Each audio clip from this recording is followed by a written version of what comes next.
Hi అండి, అందరికీ నమస్తే. ఎలా ఉండండి? అందరూ బాగున్నారా? ఫ్రెండ్స్, ఈరోజు వీడియోలో మీ అందరికీ నేను ఒక మంచి యూస్ఫుల్ టిప్స్ని అయితే చూపిస్తానండి. ఈ టిప్స్ అనేవన్నీ కూడా మీకు చాలా బాగా యూజ్ అవుతాయి. అలాగే మన మనీని, టైంని చక్కగా సేవ్ చేసుకోవచ్చు. ఈ టిప్స్ అనేది అయితే మనకి చాలా బాగా యూజ్ అవుతాయండి. అలాగే ఫస్ట్ టైం నా ఛానల్ ఎవరైనా కొత్తగా చూస్తున్నట్లయితే ఛానల్ని సబ్స్క్రైబ్ చేయండి. అలాగే లైక్ చేయండి. మీ లైక్ అనేది నాకు చాలా సపోర్ట్గా ఉంటుంది కాబట్టి ఎండింగ్ వరకు చూడండి. ఈ టిప్స్ అనేవి మీకు చాలా బాగా యూజ్ అవుతాయి. అలాగే నేను ఇలా కొబ్బరి చిప్పల్ని తెస్తూ ఉంటాం కదండి. ఒక్కొక్కసారి ఏంటంటే మనకి ఇవి తీయాలి అంటే ఒక్కొక్కసారి కుచ్చుకోవడం అలా అవుతూ ఉంటాయి. అలాగే మనం తీసేటప్పుడు చేతిలో కుచ్చుకునేటప్పుడు చాలా కష్టపడుతూ ఉంటాము. అలా పడేటప్పుడు కాకుండా చక్కగా గ్యాస్ మీద కొబ్బరి చిప్పని ఈ విధంగా పెట్టేసుకోవాలి. ఇలా పెట్టేసుకొని చక్కగా దీన్ని మనం చక్కగా వేడి చేసుకోవాలండి. మరీ ఎక్కువ వేడి అవసరం లేదు, మరీ తక్కువ కాదు. మీడియం సైజులో చక్కగా వేడిని ఈ విధంగా పెట్టేసుకోవాలి కొబ్బరి చిప్ప. ఇలా పెట్టేసుకున్న తర్వాత ఏంటంటే మనకి లోపల చిప్ప అనేది చక్కగా వేడైపోతుంది కదండి. అలా వేడైపోయిన తర్వాత చక్కగా మనం దీన్ని ఏంటంటే ఈజీగా తీసుకోవచ్చు అనమాట. మనం ఎక్కువగా శ్రమ పడే పని లేకుండా చక్కగా ఈ విధంగా మొత్తం చిప్ అంతా కూడా వేడెక్కిన తర్వాత కొబ్బరి మనం చక్కగా చాలా రౌండ్గా తీసేసుకుంటే చాలా నీట్గా వస్తుందండి. మనం ఎక్కడ కూడా చిప్పని పగలగొట్టే పని లేకుండా.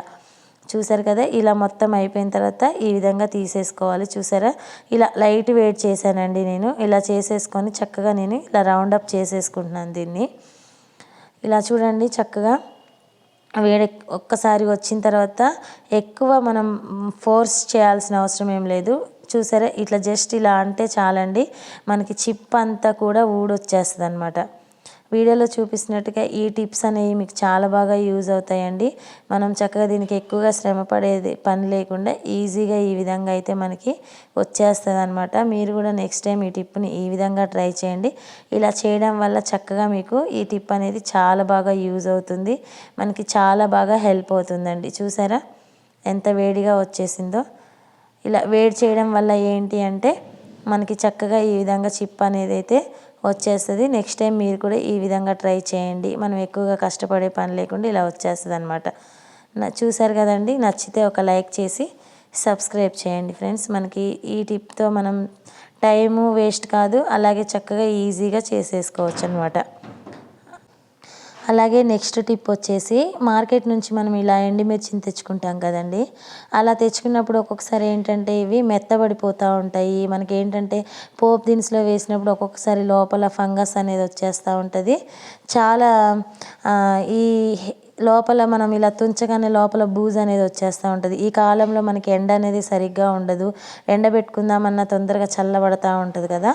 అలాంటి టైంలో మరి ఈ సీజన్లో ఈ విధంగా చేయండి. మీకు ఈ పచ్చిమిర్చి అనేది చక్కగా కరకరలాడుతూ పొడి పొడిగా ఉంటాయి అన్నమాట. ఇలా ఒక కళాయి పెట్టేసుకొని దీంట్లో ఎండుమిర్చిని ఈ విధంగా వేసేసి చక్కగా మనం ఎక్కువ ఫ్లేమ్లో కాకుండా చాలా తక్కువగా కొంచెం వేడి చేసుకుంటే సరిపోతుందండి. మనం ఎండబెట్టే పని లేకుండా చక్కగా ఎండుమిర్చి అనేది మనకి చక్కగా ఇట్లా ఇరిస్తే ఇరిగినట్టుగా అయిపోతాయి అన్నమాట. మంచిగా ఉంటాయి. మీరు కూడా ఇలా ట్రై చేయండి. చాలా బాగా యూజ్ అవుతుంది ఈ టిప్ అనేది మీ అందరికి కూడా. చక్కగా ఒక్కసారి మనం ఒక మంటని ఈ విధంగా తొలగించామనుకోండి, చక్కగా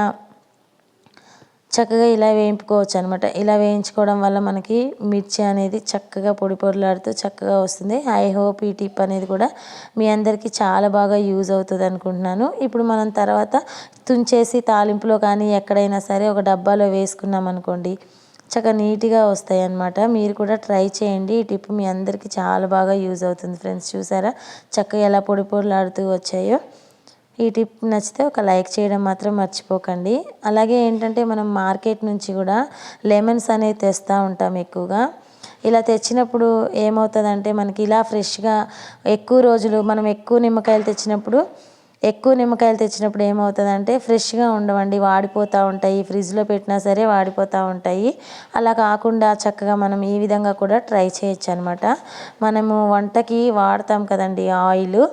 ఆ ఆయిల్ని కొంచెం చేతిలో వేసుకొని చక్కగా మనం ఫ్రెష్గా ఉండాలి అనుకుంటే చక్కగా ఇట్లా ఆయిల్ అనేది చేతిలో వేసుకొని చక్కగా ఈ విధంగా చేసేసి లెమన్స్కి మొత్తం కూడా ఈ విధంగా పట్టించేయాలన్నమాట. నిమ్మకాయలకి ఇలా పట్టించేసి చక్కగా మనం ఒక కవర్లో కానీ వేసి చక్కగా పెట్టుకున్నామంటే చాలా ఫ్రెష్గా ఉంటాయి ఫ్రెండ్స్. ఎన్ని రోజులైనా మనకి లెమన్స్ అనేవి అస్సలు వాడిపోవు. చక్కగా ఫ్రిడ్జ్లో పెట్టేసుకున్నారంటే చక్కగా నీట్గా ఉంటాయి అన్నమాట. ఇలా కవర్స్ అనేవి వస్తూ ఉంటాయి కదా, ఈ కవర్లో వేసేసుకొని చక్కగా ముడి వేసుకున్నామంటే మీకు ఎన్ని రోజులైనా ఫ్రెష్గా ఉంటాయి. మీరు కూడా ట్రై చేయండి. ఎలా ఉంది అనేది అయితే కామెంట్ సెక్షన్లో చెప్పండి. లేదు ఇది ప్లాస్టిక్ కవర్లో వద్దు అని అనుకున్నారంటే ఒక న్యూస్ పేపర్స్ ఉంటాయి కదండి, న్యూస్ పేపర్స్ కానీ టిష్యూ పేపర్స్ కానీ ఉంటాయి కదా, ఇలా పేపర్ తీసుకొని చక్కగా లెమన్స్ని అన్నీ కూడా ఇందులో పెట్టేసేసుకొని ఇలా మొత్తం అన్నిట్లో పెట్టేసేసుకొని ఇలా ప్యాక్ చేసుకున్నారంటే ఇలా చుట్టేసి పెట్టేసుకున్నారన్నా మీకు ఎక్కువ రోజులు వస్తాయి అన్నమాట. చూసారండి, ఇలా పెట్టుకున్నా సరే మీకు ఎక్కువ రోజులు వస్తాయి. మీరు కూడా ఈ విధంగా ట్రై చేయండి. ఈ టిప్స్ అన్నీ కూడా మీకు చాలా బాగా యూజ్ అవుతాయండి. మీరు కూడా ట్రై చేయండి. మనం ఎక్కువ లెమన్స్ తెచ్చుకున్నప్పుడు పాడవకుండా చక్కగా ఇలా పెట్టేసుకొని అన్నీ పెట్టేసుకున్నారంటే చక్కగా చూడండి ఎంత ఫ్రెష్గా ఉన్నాయి లెమన్స్. చాలా బాగుంటాయి అన్నమాట. ఫ్రెండ్స్ మీరు కూడా ట్రై చేయండి. టిప్ నచ్చితే లైక్ చేయండి. మీ లైక్ అనేది చాలా హెల్ప్ అవుతుందండి. అలాగే నెక్స్ట్ టిప్ వచ్చేసి మనం మార్కెట్ నుంచి రైస్ అయిపోయినప్పుడు రైస్ అనేది తెస్తూ ఉంటాం కదా, అలా తెచ్చినప్పుడు ఏంటంటే ఈ మధ్యకాలంలో మనకి ఎక్కువగా ప్లాస్టిక్ రైస్ అనేవి వస్తూ ఉంటున్నాయి అన్నారు అందరూ. కాబట్టి వాటిని ఏంటి అంటే మనం ఇవి డూప్లికేటా లేకపోతే మంచి రైసా అని తెలుసుకోవాలనుకుంటే మీకు ఈ టిప్ అనేది చాలా బాగా యూజ్ అవుతుందండి. చూసారా, ఇలా మార్కెట్ నుంచి మనం రైస్ తెచ్చినప్పుడు ప్లాస్టిక్ ఉంటుందేమో అని చాలామంది అసలు భయపడుతూ ఉంటారనమాట. వీటిని చక్కగా మనం ఏంటంటే మంచిగా వీటిని ఈ ఒరిజినల్ అని తెలుసుకోవడానికి ఇలా ట్రై చేయండి. గ్యాస్ మీద రైస్ని ఈ విధంగా కొన్నిగా ఈ విధంగా వేసేసుకోవాలన్నమాట.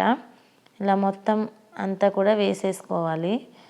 ఇలా వేసేసుకొని మీకు ఎన్ని బియ్యం పెట్టగలిగితే అన్ని బియ్యం పోసేసుకొని ఈ విధంగా ఇలా రైస్ని వేసి మంట పెట్టుకున్నామంటే చక్కగా మనకి ఇవి ప్లాస్టికా లేకపోతే డూప్లికేటా అనేది మనకి చక్కగా అర్థమైపోతుందండి. మీరు కూడా ఒకసారి ట్రై చేయండి. మనము ఒక్కొక్కసారి బస్తాలు కొంటూ ఉంటాం కదా, అలా ఈ విధంగా చేసామంటే చూసారా వీడియోలో చూపిస్తున్నట్టుగా మనకి ప్లాస్టిక్ అయితే ఏంటంటే మనకి ప్లాస్టిక్ రైస్ ప్లాస్టిక్ ఎలా కాలుతుందో తెలుసు కదా మీ అందరికీ. చక్కగా అతుకుపోతూ ఉంటుంది. కాబట్టి అలా కాకుండా ఈజీగా మనం ఈ విధంగా ట్రై చేయొచ్చండి. మంచి రైస్ ఎప్పుడు కూడా ఇలా మాడిపోయినట్టుగా ఇలా చూడండి, చూపిస్తాను వీడియోలో చూపిస్తున్నట్టుగా ఈ విధంగా మొత్తం అంతా కూడా మాడిపోతున్నాయి చూసారా. ఇదేంటంటే మనకి ఇప్పుడు ప్లాస్టిక్ కాదని అర్థం అనమాట. ప్లాస్టిక్ అయితే అతుక్కుపోతాయి అన్నమాట. ఇది ఏంటంటే రియల్ బియ్యం కాబట్టి చక్కగా ఈ విధంగా చూడండి, మీకు తీసి చూపిస్తాను ఎలా మాడిపోయాయో చూడండి. ఇప్పుడు కొంచెం చల్లారినాక తీసి చూసారా మొత్తం కూడా మాడిపోయాయి అనమాట. అంటే ఇది ఏంటంటే ఒరిజినల్ రైస్ అని అర్థం అనమాట. ప్లాస్టిక్ ఎప్పుడు కూడా మనకి ఇలా ఉండదు. మీకు ఈ టిప్ అనేది బాగా నచ్చుతుందని అనుకుంటున్నాను. అలాగే హెల్ప్ అవుతుంది కూడా. మీరు కూడా ఎప్పుడైనా రైస్ మీకు ఇవి ప్లాస్టిక్ రైస్ అని మీకు ఎప్పుడైనా డౌట్ వచ్చినప్పుడు ఈ విధంగా మీరు ట్రై చేశారు అంటే మాత్రం మీకు ఈజీగా తెలిసిపోతాయండి. చూసారా మాడిపోయినాయి అనమాట. అంటే ఇవి ప్లాస్టిక్ అయితే కాదండి, మంచి రైస్ అనమాట. ఇట్లానే మీరు ట్రై చేయండి. ఈ టిప్స్ అన్నీ కూడా మీకు చాలా బాగా యూజ్ అవుతాయి ఫ్రెండ్స్. మీరు కూడా ట్రై చేయండి. ఆ టిప్స్ అనేది మీకు నచ్చితే లైక్ చేసి సబ్స్క్రైబ్ చేయండి. Thank you so much.